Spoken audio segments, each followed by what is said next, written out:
Welcome to Love Factually, the podcast that analyzes rom-coms and romantic films using the science of close relationships. We're your hosts, Paul Eastwick and Eli Finkel. Eli, what are we talking about today? Today we're talking about La La Land, Damien Chazelle's 2016 musical throwback starring Emma Stone and Ryan Gosling.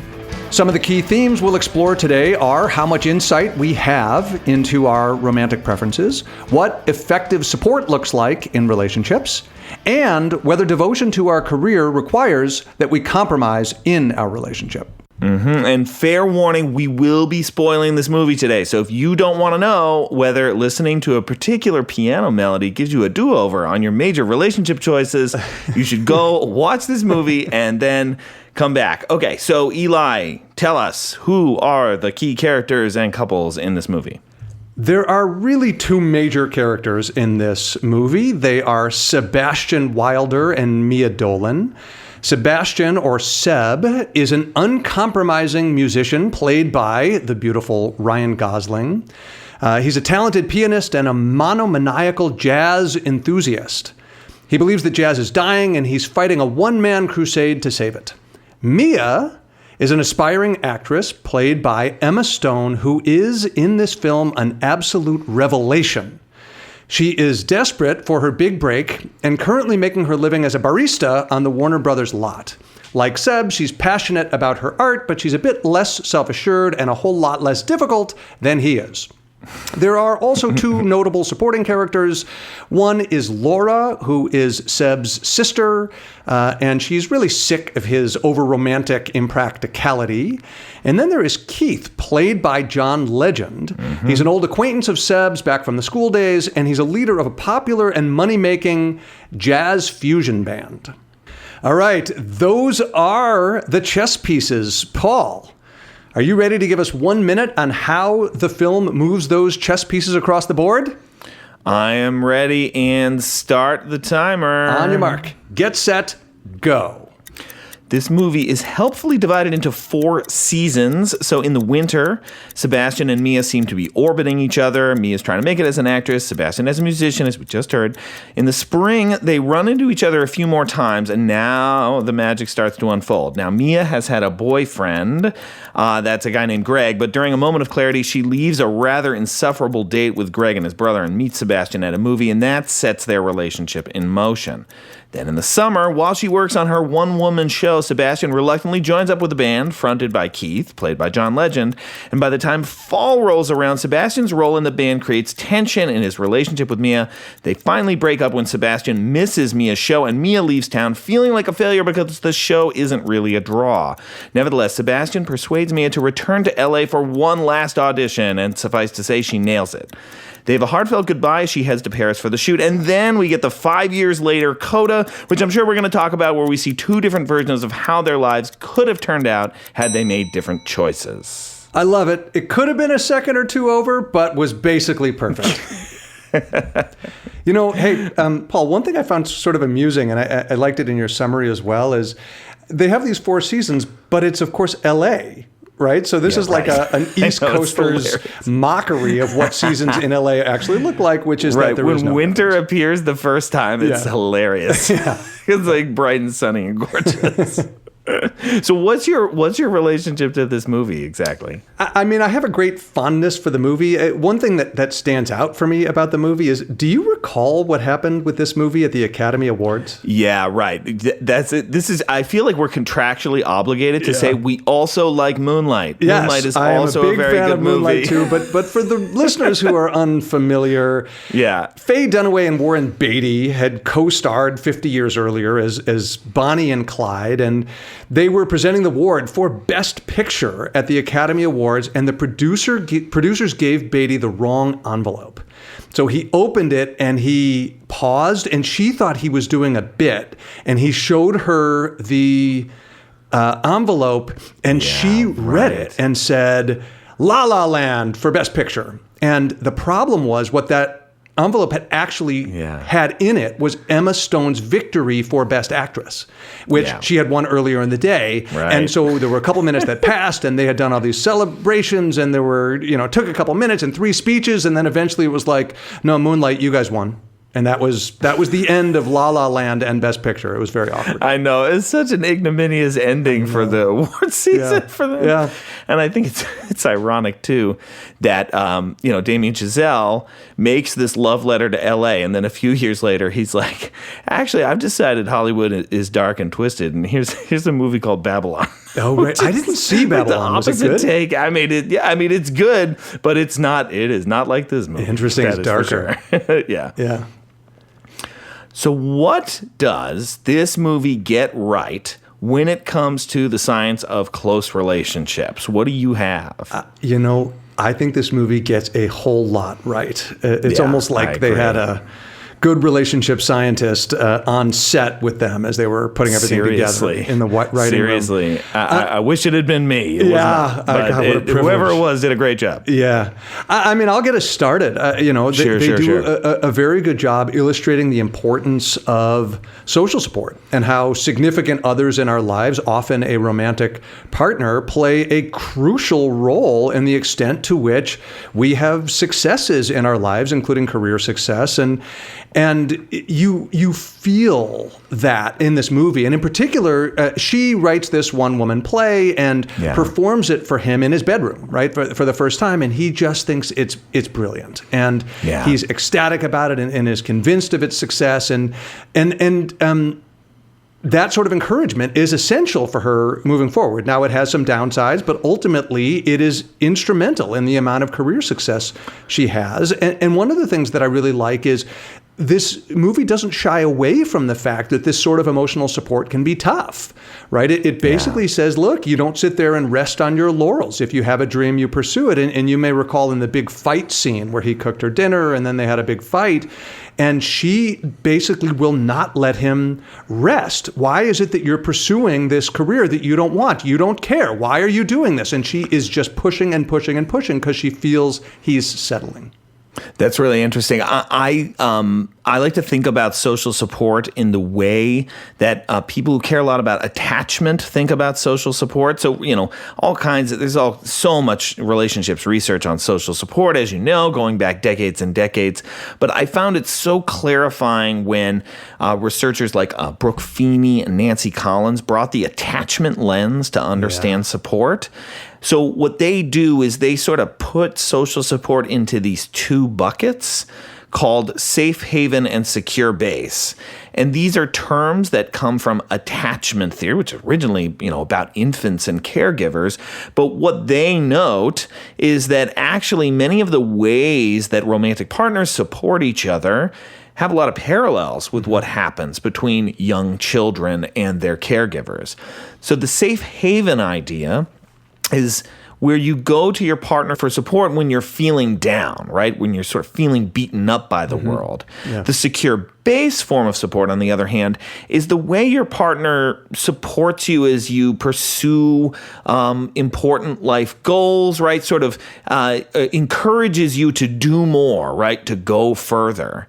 And I think you see both forms of support in this film depicted really, really well. For most of the middle part of the movie, it's a lot of secure base happening. Mm-hmm. It's a lot of them being excited about each other's goals and sort of pushing them further, encouraging them further, and basically doing a lot of "you got this." Mm-hmm. And that's exactly what Feeney and Collins talk about when they're thinking about the different kinds of attachment-based support. And I think that's depicted really well here.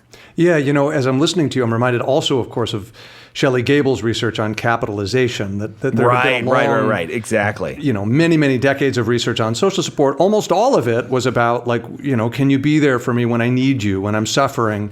And Shelley Gable and her colleagues, Harry Reese and others, have done a lot of important work saying, well, yeah, but can you be there for me when things are good? Like when I have a success and I have an aspiration, who's there to pop the champagne with me? And you're right, the movie is very all in on that sort of social support.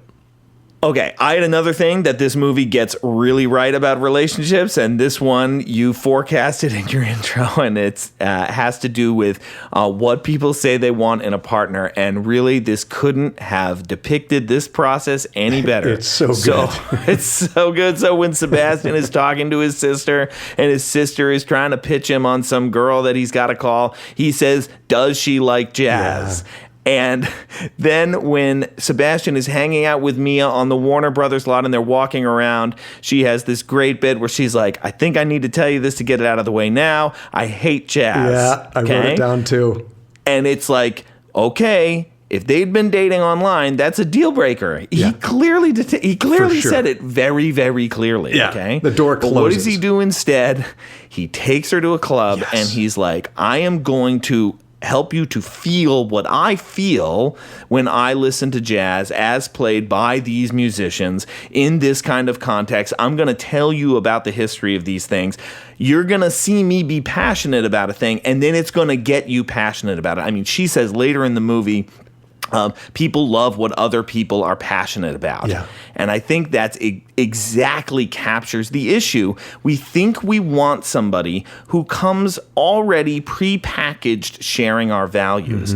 But it's more useful to think about the ways that partners share and sculpt each other. And in fact, she really comes to appreciate jazz the way he does, so much so that later, in the middle part of the movie, when he is enjoying himself playing in the John Legend pop fusion band, she is acting like this is a bit of a betrayal. Yeah. This isn't what you said It's you not were into who and what you you got are. me. Yeah. This isn't who you are, and this isn't what you got me excited about. Yeah. Right? So there he is having a good time, and she finds it very confusing. So all of this has been mutually constructed over the months that they're together. And again, this idea that like you got to find the person prepackaged and ready to go with sharing all the same interests, I just think what a depiction of how that is not how it works. I loved it every bit as much as you did. In fact, I wrote down a slightly longer version of the conversation that Seb has with his sister early in the movie. And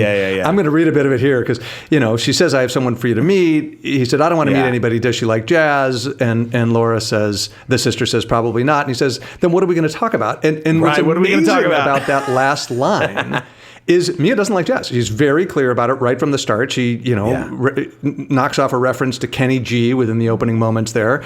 And they have everything to talk about. The two of them can't stop talking. They just talk and talk and talk, and they're impassioned about all sorts of things. But you're right. Never would have made it to step one if this had been like checking people off online dating.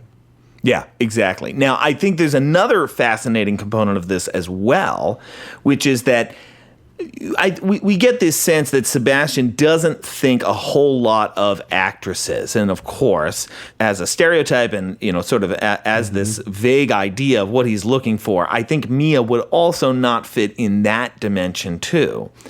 But he hones in so quickly on, it's not just that she wants to be an actress, she also wants to be a playwright. She has all of these other ambitions, and he gets so excited about her ambitions to make it in this world. So again, it's another example of how their feelings about each other and their preferences and ideas that they come into the relationship with all morph and change as they sort of, unfold here. This conversation about, what sort of people, what I actually have something to say to, right? Like what I actually enjoy interacting with. And it bleeds into another thing that isn't really in relationship science, but just as an aside, I wanted to give some kudos to the film, is their first real date-like thing anyway, is at that jazz show. I mean, she says, "I hate jazz," and he already at this point kind of likes her, and he says, "No, you don't hate jazz, you just don't know jazz. What are you doing right now?" And she says, "Nothing." And they go to a jazz show, and you can feel his just absolute passion for it, and he's able to talk about what they're doing on stage in a way that is completely captivating. I mean, even if you didn't like jazz, you would be absolutely captivated. And the thing I like about that is it's a contrast to what we sometimes call the resume exchange date. Right? What is it that we should do? Well, I don't know. How about a cup of coffee? How about a pint of beer? And look, I like those dates as much as the next guy, but what if you did something that involved at least one of you feeling a deep sense of passion about things, something external to the two of you that the two of you can riff off of and relate and joke about and talk about, rather than just, this is who I am, this is who you are, which is just such a boring way to go on a first date. Yep, they get it totally right there. What else do you have? One of the things that stood out to me in this movie was how much these characters are dedicated to their dreams.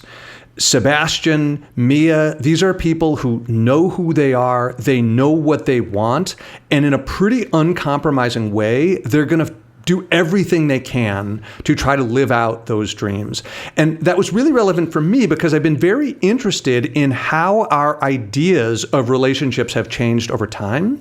And in fact, one of the key ideas in a book I wrote some years back on marriage is that the ethos, the ideology of marriage has changed over time, right? You go back a couple hundred years and marriage is very literally about things like food, clothing, and shelter. You know, people, of course, cared that they loved their partner, and if the sex was good, that was surely a perquisite, but that wasn't what marriage was about. And then you fast forward a while, and starting after 1850 or so and well into the 1950s and beyond, you get this second era of marriage called the love-based era. And now for the first time, people are starting to think that marriage is about the individual fulfillment of the spouses, but it's really primarily about like love and affection.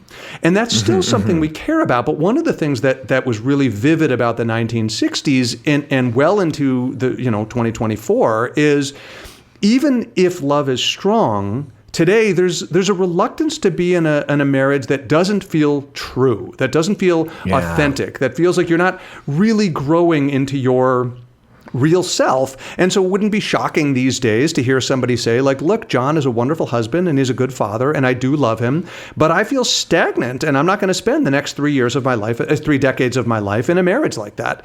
And this ethos, this ideology that like we're supposed to be living these authentic existences, we're supposed to be growing in a Maslow sort of way toward our self-actualized life. And that's a real theme throughout the movie and throughout the relationship between Seb and Mia. Is she wants him desperately to be a jazz man, to live an authentic life and be pure and true to his aspirations. And he desperately wants her to be one of these playwriting successful actresses. They want those things so desperately for each other that both of them are very reluctant to ask the other to sacrifice for the relationship, to live anything less than their full, authentic lives in order to make sure that the relationship lasts. And look, let's cut to the chase and say, in the end, the relationship doesn't last as a result. Right.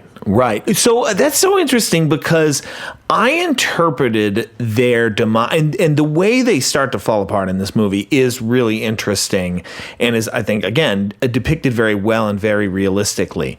And I interpreted it a little bit differently, not that they were necessarily failing to live up to their authentic selves, but that they had kind of set a number of rules and norms in place for how they supported each other and what they were doing together. And then as those rules and norms started to change, in particular, Sebastian now kind of liking being in this pop band and getting something out of it, putting his club ambitions on the back burner. I think you're right. The interpretation could go either way. Maybe Mia is upset about that because he doesn't seem as authentic, or maybe it's just that the terms of our relationship seem to be changing, and generally speaking, that's going to be upsetting, without some really frank discussion. So I'm curious how you weigh those two different possibilities. Well, I do think they're both there. I do see them. I mean, meanwhile, in that conversation, in that fight where, she's saying, I thought you didn't like the sort of music you're playing. This is pop music. It's a bastardization of the sort of jazz that you're trying to preserve. And he's saying, wait, I thought this is what you wanted me to do. I'm being responsible and I'm making an income. Along the way is the fact that they're going to be away from each other for a long time, right? The actual initial topic of that fight was, how long are you going to be on tour exactly? Right, and it's like, well, indefinitely. And neither one of them ever really is willing to say, I don't really want a life independent of you or separate from you. And both of them are struggling with it. They both are thinking we're going to be away from each other. And you could imagine with a different ideology of relationship and a different ideology of, following your work and living authentically, that one or the other of them might have said, I'm going to stop doing what I've been doing and give up some percentage of my dream in order to try to make sure that we're together and this relationship can work. And here I'll pivot just slightly to say one of the things that I find very rewarding about this film, and rewarding from this perspective of like living an authentic life and pursuing your career, is it's very clear that both of them, both the man and the woman in this particular relationship, are every bit as entitled to try to pursue a very high-profile, high-power career. Yes. And that, too, is new. That is not the way things felt in 1800, if it was even sensible to talk that way, and certainly not in 1950. It was understood, or even maybe the 1980s, and to some degree in many relationships even today, it's understood that when push comes to shove, she's going to make sacrifices for the career if that's needed. In this film, there's absolutely no such assumption. Well, I'm very glad you brought that up, because this does raise another important component of the science of close relationships, which is, what is the romantic appeal of ambition? I mean, that is really what we're seeing here, are two very ambitious people. And the romantic appeal, as depicted in this film, is very clearly the same for both Sebastian and Mia. They are both taken with each other's drive and will to succeed. And when they think the other one is falling down on that goal, then they're disappointed by it. So ambition is an aphrodisiac in this movie, and it appears to be doing so similarly for men and women. And guess what? When you measure things properly, that's exactly what you see in real couples and in real attraction settings today. So, although it is true that when you ask men and women in the abstract how much do you care about attributes like ambition in a partner, women will say they care about that more than men do. It's not a gigantic effect, but it's pretty regularly there. Nevertheless, if you go about it and you look at what people actually like, right, you get away from their ideas about what kind of attributes they like, but instead you look at how much does a person's ambition predict whether you're attracted to them or predict whether you're happy in a relationship with them. Those positive effects, those are going to be there for men and women, and they are not going to differ. The gender difference in that effect is absolutely tiny. We see it here, absolutely getting the science exactly correct, whether the movie knows it or not. You are more steeped in this, scientific literature than I am. I have a question for you. So we've long been told, I think it's part of received wisdom in our era, that men get intimidated when a woman out-earns them or is more ambitious than they are. And I've always felt a little weird about that. I've always been surprised that any man would be like, no, I would like my wife to make less money for the family or something like that. And when you're talking about the literature, just now, saying that basically men and women both like ambition, are there exceptions? Is there some men of a certain social class feel particularly threatened by it, or a particular ideology? Has anyone looked at that question of, are there some men in some circumstances who really are threatened by high-achieving, successful women? Well, look, of course, just as some men are delighted that their partners are high earners, some men are going to feel threatened, as you describe. And, there's good work in sociology that looks at these questions too, because, these are folks who are interested in, who gets married to whom and, which marriages are stable and stuff like that. And the general picture there is that these gender differences are changing, and things are changing very fast. So it used to be that when women out-earned their husbands, those couples were more likely to get divorced, and that is just not true anymore.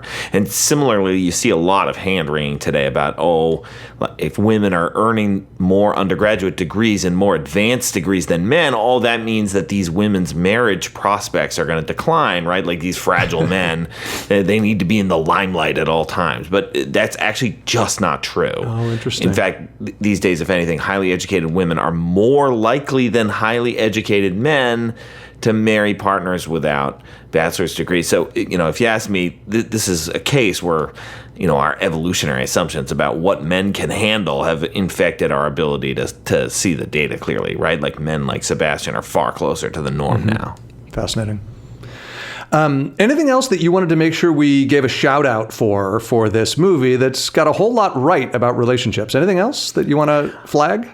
We'll talk about the ending eventually, because I think the ending is a fascinating exercise in and of itself. It's so fascinating. Yeah. The last thing I just wanted to note that I think the movie gets right is what happens in that conflict scene that we've danced around a few times. They have this one big fight over dinner. And I think a lot of movies, when it's time to write the fight scene, the writers crack their knuckles and they're like, what's the most savage burns that I can put in this paragraph? And that's fun, and I like that. Yeah. And that's not what this is. These are people who are trying to restrain themselves. They are trying to hold it in and not unleash until things really get rolling. Seb does it once. Yes, he does. Right, when he says, you're an actress. The part that really way. stuck out for me was when he said something like, maybe you liked it when I was on my ass because you felt better about yourself. Yeah, right, exactly. That was mean. But I agree with you that for the most part, these are people suffering and trying to treat each other with dignity. Right, and I think that, people who study aggression in relationships are often fond of pointing out, there's a lot of aggression in relationships because interdependence is high and there's a lot at stake. Yeah. But actually, for the most part, romantic partners really don't want to hurt each other, right? They would prefer not to have conflict and not hurt each other. Yeah. And I think the buildup in this fight captures that dynamic pretty well. I love that. I had one other tiny thing. I like the fact that when the two main characters, Seb and Mia, finally get together or really start flirting, it's not the first time they've encountered each other. Right? Yeah, that's right. They, basically had road rage at each other and remembered each other from that. And then they had a second interaction where she was friendly to him, but it was the wrong moment, and he was, basically dissed her. And then there was a third thing where he's playing in this 80s band, a cover band, and then they really start flirting. And I think that's right too, that yes, these things can feel like they came out of nowhere. That 80s band evening was, I think, several months after the second meeting. I bet they thought almost nothing of each other before. But then when they saw each other, there was a familiarity that was associated between the two of them. Yep. So even though they didn't know each other, they had this little history, and that made things a lot easier for them to start, moving, transitioning from like we're total strangers to there's something potentially here. Right. And I think that familiarity attraction, it's a good example of what works well. And this leads very well, I think, into what misconceptions about relationships are in the movie. Because I just have one small one. Yeah, and it is linked to how they get together in the first place. Those examples you just give, these like three pretty random happenstance meetings, kind of elevate the meet cute with no social context at all.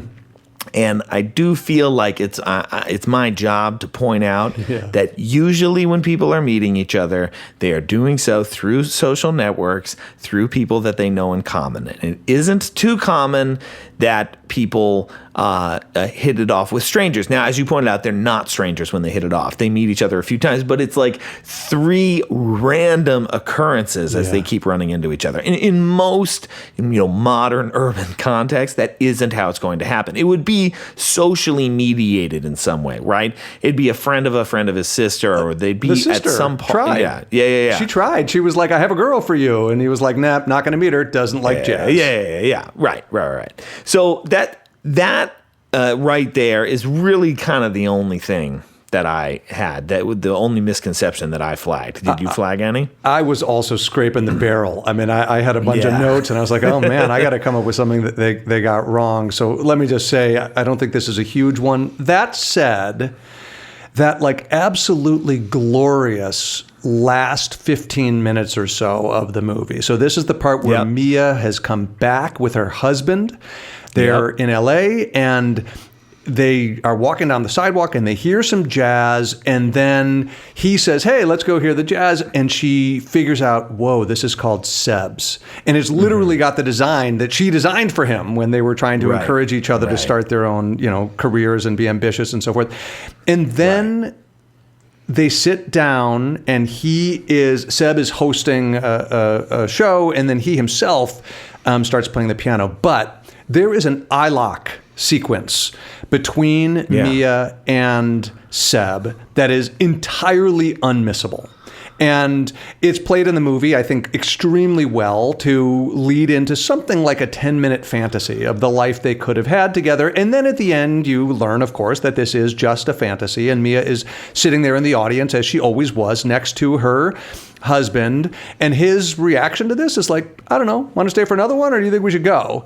And I view it as entirely implausible that he would not have noticed that something major, some massive electricity had just passed between his wife and this very, very gorgeous man on stage. And this is something that we don't study as much in the relationship space. That's really interesting. Yeah, there's more in the evolutionary space on this idea of mate guarding. That is, we have some antennae out for like, it seems like my partner's into someone. It seems like someone's into my partner. And this guy was monumentally oblivious.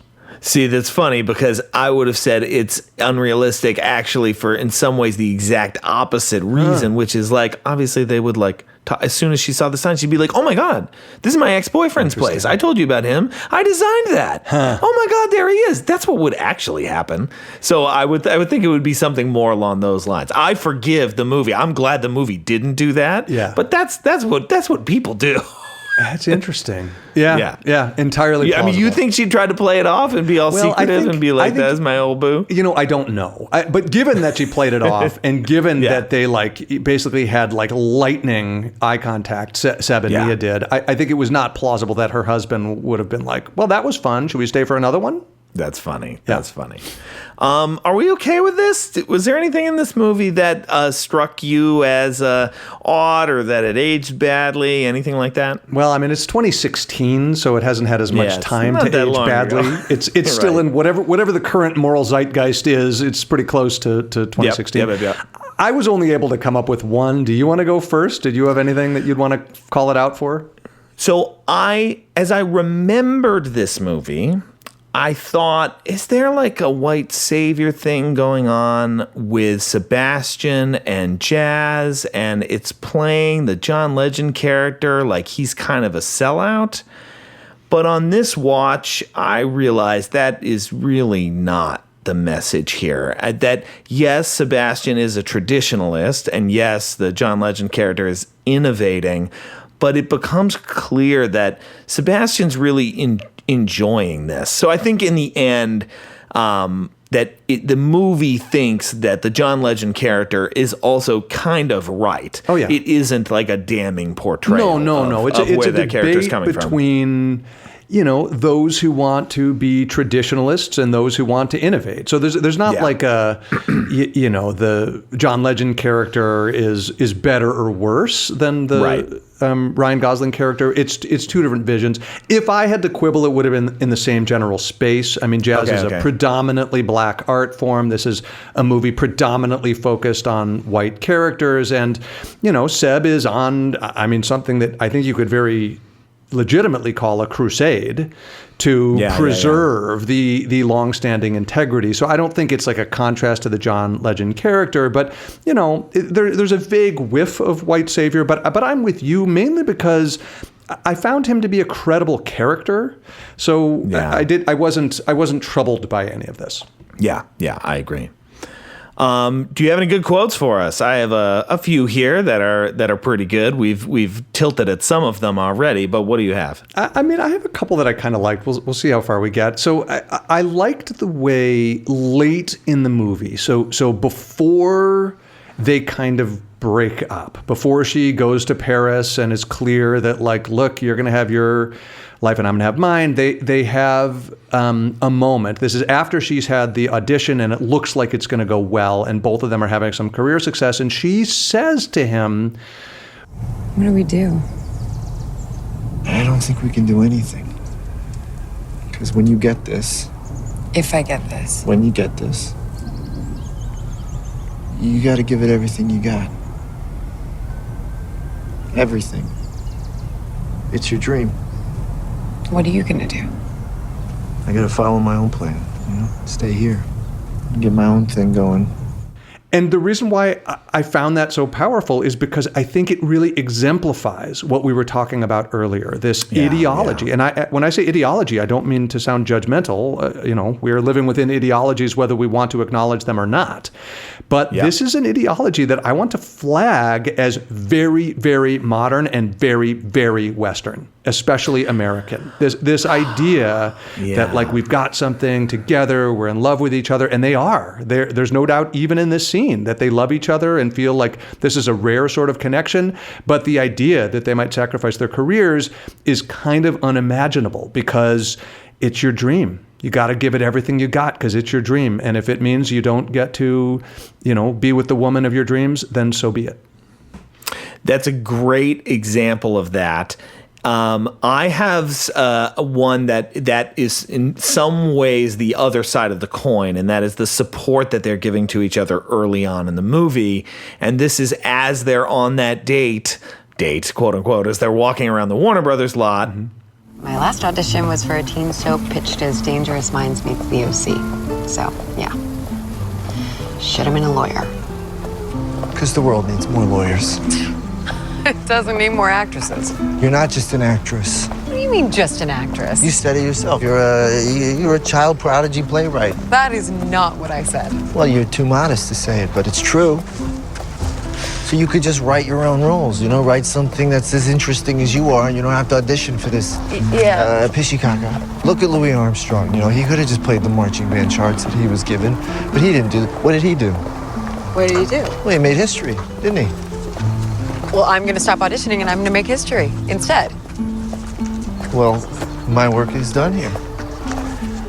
So those lines right there, they illustrate this secure base idea. They also illustrate another favorite example of ours, the Michelangelo phenomenon, right? He is seeing this idealized version of how she sees herself, right? So she could be just an actress, as she says, but actually she also sees herself as having these other talents, and she can sort of write her own roles, and he is seeing and picking up on that so quickly.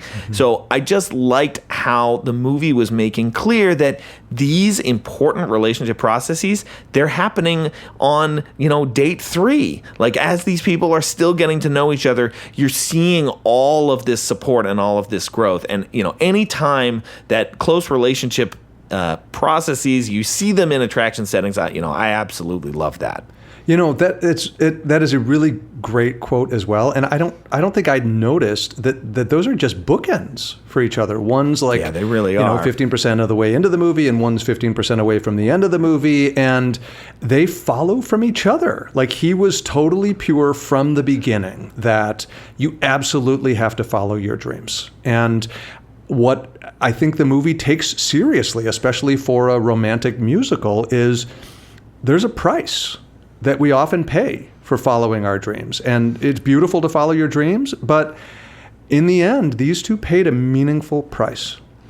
Okay, so that tees us up nicely into what do we wish we knew? Because I want to talk about the ending, because I personally think the ending, at least my read of what happens, is it's not that it undermines these bookends that you just talked about, but I do think it makes the case that if with perfect foresight, it would be possible to get any relationship to go in a different direction. So to set up what happens at the end, again, as you mentioned before, she goes into the club with her new husband. And then there is this 10-minute sequence as Mia and Sebastian lock eyes, and we really get a do-over of their relationship, but done in this very Hollywood style. The way life actually works is that one relationship ends and you get to take those lessons into the next relationship. But what this movie, I think, is asking us to consider is, well, what if you could take those lessons and then redo the relationship you just did? Would you make different choices? And within this montage, we see they do make different choices, right? He doesn't join the John Legend band in this redo. He goes with her to Paris. And you know what? He still pursues his dream and she still pursues her dream, right? So it was possible. It was tricky, right? They made choices along the way that kind of forced them into these cul-de-sacs that then they couldn't get out of. But what I deeply love about this ending is it gets you to question, like, well, would it indeed be possible if you could see how all of these choices were going to end up? If you'd just gone down this pathway or gone down that pathway, we could have lived our authentic lives, but it just would have, required navigating those twists and turns a little bit differently. I put this in the what do we wish we knew category because studying how relationship lessons translate from one relationship to the next are really rare. We don't know a lot about that. And we certainly don't know a lot about, hey, can you take lessons from one relationship and then reapply it in some sort of reboot of that initial relationship? That's pretty rare.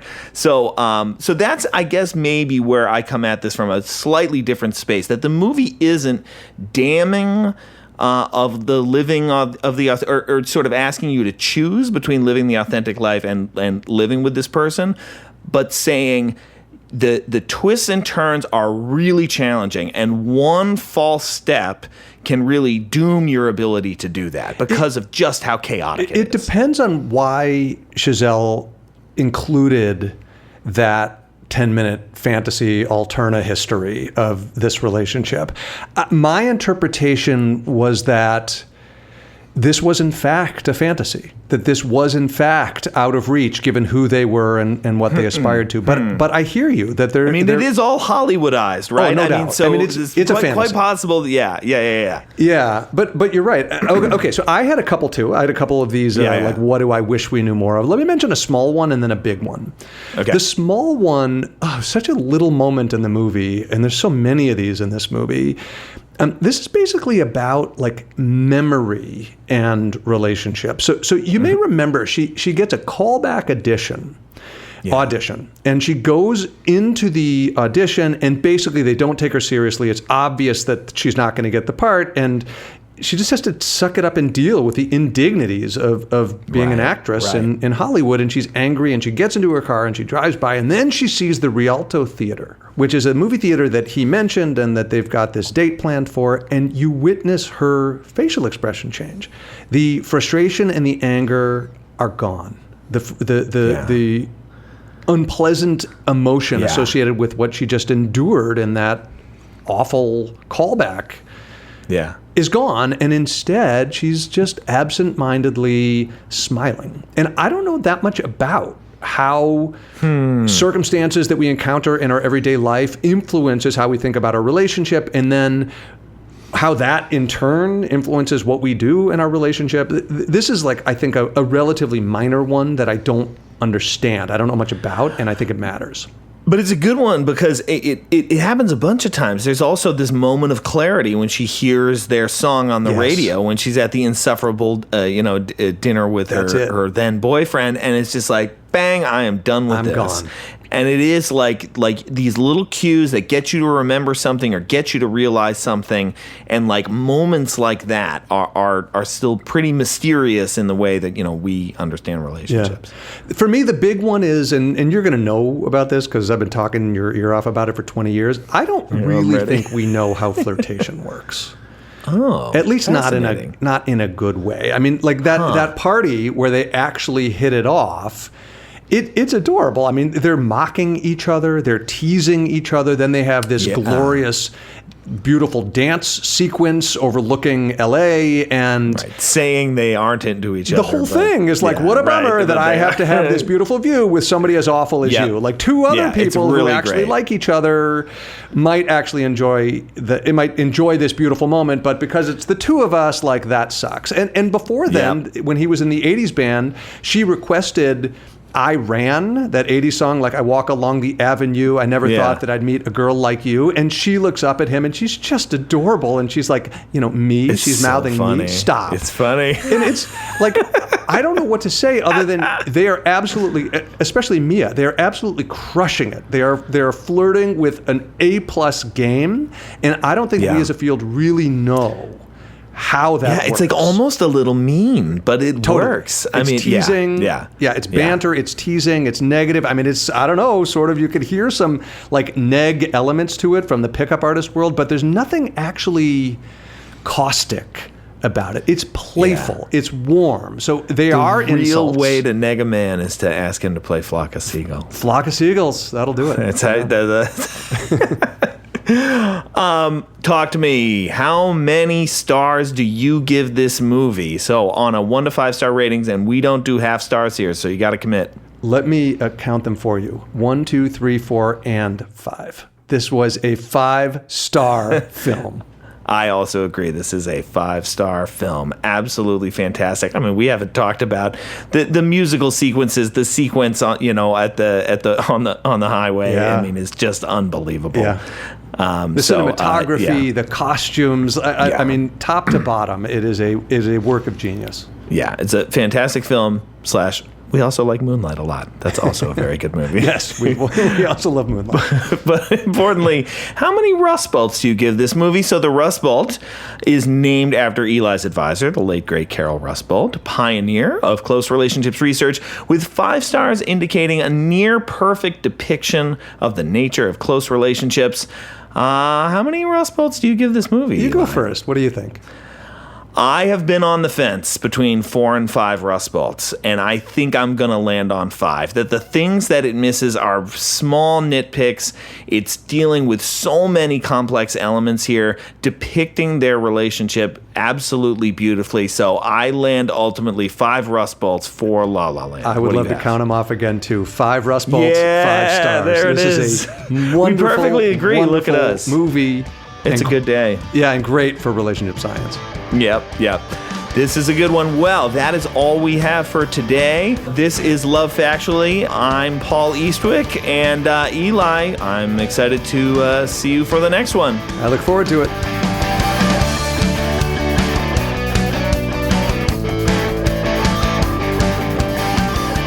The Love Factually podcast is produced and edited by Paul Eastwick and Eli Finkel, featuring music from Andrew Fraker and Sons.